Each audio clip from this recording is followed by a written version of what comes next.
This video with this to show you. It's a happy mountain bike trail that I'm going on in the middle of the day. And you're like, how are you doing that? Was that on a work day? There's a million questions, and I'm here to answer the questions for you. The answer is IT remote work. And I'm going to try to do this is take two. The first one was pretty ranty, and I had to throw it out. Okay, I had to throw it out. And look, if you don't take anything away from this video, take this away. Working in IT means that you usually have more flexibility with how you work. And chief among the how you work is working remotely and working on different hours. Okay, so the rest of this video is going to be making the case about why that is and why you might want it, and I'm ranting a little bit about it. But the takeaway, the bullet point here is very simple. You want to consider the IT lifestyle, because the IT lifestyle means you don't have to sit in front of a screen.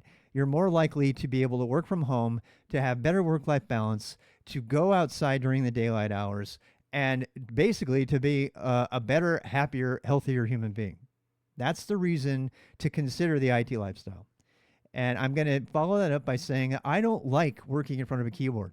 My whole life, as you can see, I have been completely dedicated to being outdoors, and stuff. And I have kind of a contradictory life here, because my lifestyle includes a lot of outdoor activity, but it also includes a lot of time in front of the keyboard and the computer screen.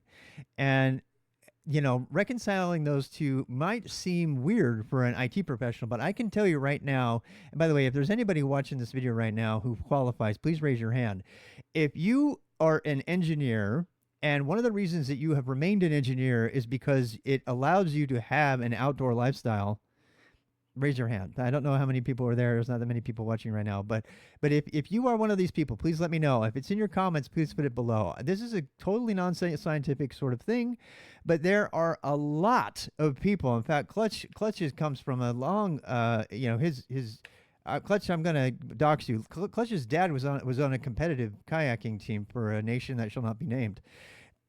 So this is a lot of engineers go into IT or go into engineering because it is compatible. The lifestyle is compatible, despite all the extra learning you have to do and the hours you have to put in front of a screen. Those hours that you have to work are usually more flexible than they would be for a sales job or an enterprise management job or any number of other jobs. So that is why. And let me tell you, the rest of this video is mostly going to be stories from my life about when it's worked and when it hasn't worked. So I have been working remotely since 1998, at least. When the internet came out, the very first thing I did was learn how to connect with PPP.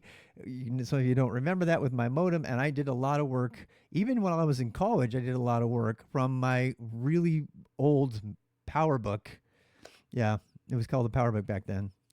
And and it was, and I connected over PPP, and I was able to send email and write code and I taught myself HTML. Anyway, the point is I was able to do a lot remotely. In fact, when I became the cruise director for a company that worked in Russia, and I used things like CompuServe and my laptop, and I was regularly doing work and writing code. I actually taught myself Perl. I bought the Perl in 50 days, 40 days, 30 days, whatever book it was. And I taught myself how to do Perl in 1990, I want to say 96, 95, from a cabin. And I taught myself, I actually almost got arrested once for using CompuServe and connecting it in Nizhny Novgorod in Russia. That's a story I'll save for another day. I've said it many times, but if you want to hear it, come on back. The point is that even since as early as the late 90s, people have been working remotely. And so all of this fight about working remotely, whether it's effective or not, is kind of useless, because we know that it works. Fast forward to 2024, I have got top marks, top performance reviews in every company I've ever worked for, and I have always worked remotely. And the most amazing thing is that with my last manager, I've actually been able to tell them, because we work for a multinational corporation and our people are spread all over North America and beyond, people we support, in India and Romania, wherever, that the time doesn't matter. As long as I am there for the key meetings and I'm able to respond to any kind of status reporting or anything in Slack that is important, particularly service alerts when stuff goes down, and I'm looking out for those, which are all piped to my phone, so I can see them anywhere. Some people don't like piping them to the phone because of privacy concerns. You can have your own dedicated phone for that. That's a separate video. But the point being is that I'm connected to my job anytime I want. Anytime anybody wants to get a hold of me, they can get a hold of me. The people that matter, and I can filter them out. That means that I am free with manager approval to use my daylight hours, particularly the afternoon, because for some reason we all overlap between about 10 and 3. Between about 10 and 2, 10 and 3, that time frame, all of our North America people all kind of overlap together. So that is a time when, if somebody wants to have kind of an ad hoc, what do they call? Just conversation. And those are more effective. And I'm not going to argue that point. Being able to have a quick conversation about a topic as opposed to writing it all out is very often more valuable. And people who are anti-remote, they put everything into that. They're like, well, you're not, all of your synergy and everything's going to go away because you're not going to be able to collaborate. Well, you absolutely can collaborate online, and all you just need to do is just talk to each other. You don't necessarily need video feeds. If you want to, you can do that. But and it's just as effective. It's every bit as effective as far as I'm concerned. If you combine that with what one company, with what one team at IBM did, they brought us all into Boulder, Colorado for a week, and we all got to meet each other, and we had a lot of fun activities together, and then we designed the system we were going to build together, and it was glorious. And then for the next 6 to 8 months, we just worked together, but I could see all those people. I had all those relationships in my head when I was talking to them. I contrast that with another team that I got kind of forced onto because our product was too good, so it got consumed internally by another company, software engineering activity. It's a long story. And I got put on this team that I never knew any of them. And it was hard. In fact, I suggested that, I would pay my own money to go meet everybody. It still didn't fix the problem. The problem was just team dynamics. The team dynamics, we had people on the team that were incompatible. Let's put it that way. I'm going to leave it at that. And it's the worst team I've ever worked on. If I was ever even close to having to work for a team like that, I would immediately leave. Which is another reason you want to keep your skills up, because, hey, you know what? You can go anywhere. You don't have to stay there. Even if you have young kids, you don't have to stay in a crappy situation. If you are good and you keep your skills up, people are going to want to hire you all over the place. You're going to have recruiters and people contacting you, friends saying, hey, I got this thing. And you're going to be able to leave those crappy situations and move on, at whether or not you're remote or not. And that's one of those crappy situations. Any kind of manager who thinks that I can't be productive by working remote doesn't have a clue, and they're not looking at my work history. Somebody has raised the issue of corporate culture, and I just wanted to one quick story there. Actually, after I did SkillStack, I put the feelers out to work at different places. I actually applied for another IBM job to see if I could do it. It was kind of a fun one. But it was at one of these centers of excellence, and the hiring manager, was like, hey, we'd really love to talk with you and everything. And I said, well, that's great. I'd love to have an interview with you. But first, I have a couple questions. Number one, do I have to come in to work every day? Or is this a remote job? Because I worked for almost 10 years at IBM for a remote position.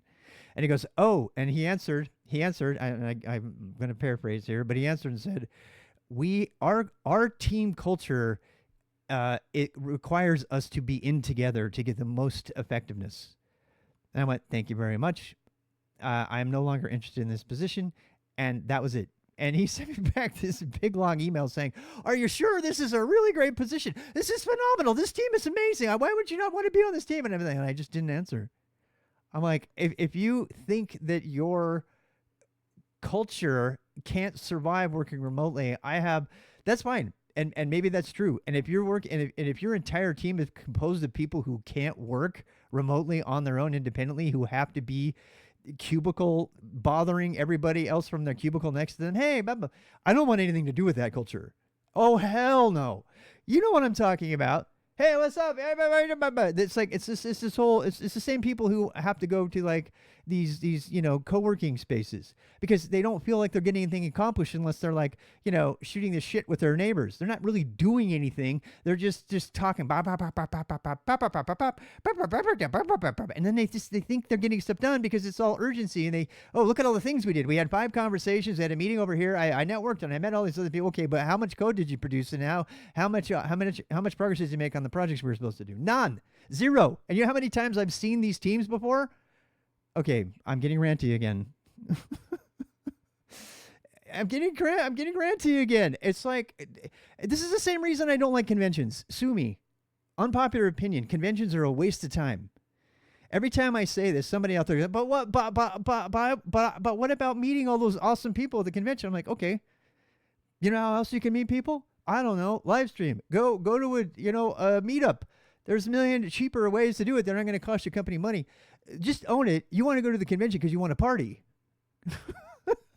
Just own it. Own it. Don't make up some lie about how you're gonna do good for the company by better networking. You're not. You're not. You could use that time so much more. Okay, I'm ranting. Namaste. I have nothing against you if you go to. If I were to ever go to a convention, which by the way I never have done, not once. The only time I would ever go to a convention is if one of my heroes was there, and I wanted to meet them in person. That's really the only reason. If fandom, if I wanted to meet somebody that I've looked up to my entire life, that is just really remarkable, like Rob Pike, for example, I would love to meet them. Would I pay $1,000 and take off a full week of work, which in my case before I got brought on full time would cost me the money per day just to go there and move away from my family and all that stuff, give up those days of mountain biking? No, it's not worth it that much to me. It's not. Is it worth it that much to people who have presented conferences? There's a lot of people who make money presenting at conferences, and they don't like it when I say conferences suck. Because, well, that's my entire livelihood. If there wasn't as conferences, I wouldn't be making any money. Probably a good thing. The people who spend time talking at conferences are spending less time doing the work. I'm just saying. There's been more than. Here's the worst part of all. I'm just going to say it one more time. I should probably do a whole video about conferences. I'm thinking about one person in particular, and I have to be really careful here. There is a conference person that basically threw around their weight as being a conference presenter, as that proving that they're an authority about the topic, when any engineer worth their salt would look through what they were saying and what they were doing and go, this guy does not know what they're talking about. And they are so disconnected from reality. I am so tired of conference presentations or even meetups where people have no idea what they're talking about, and I'm sitting there and I can't escape. At least when I'm watching a YouTube video of the same kind of person, I can click stop and I can move on. What does this have to do with remote work, and why do you want to do it? Because freedom. You have freedom. And IT, why do you want an IT lifestyle? You want freedom. You want freedom to work on your own hours. You want freedom to work on your own terms. You want freedom to leave a team if their culture doesn't fit you, instead of having them quiet cancel you and have you move out and find a better culture.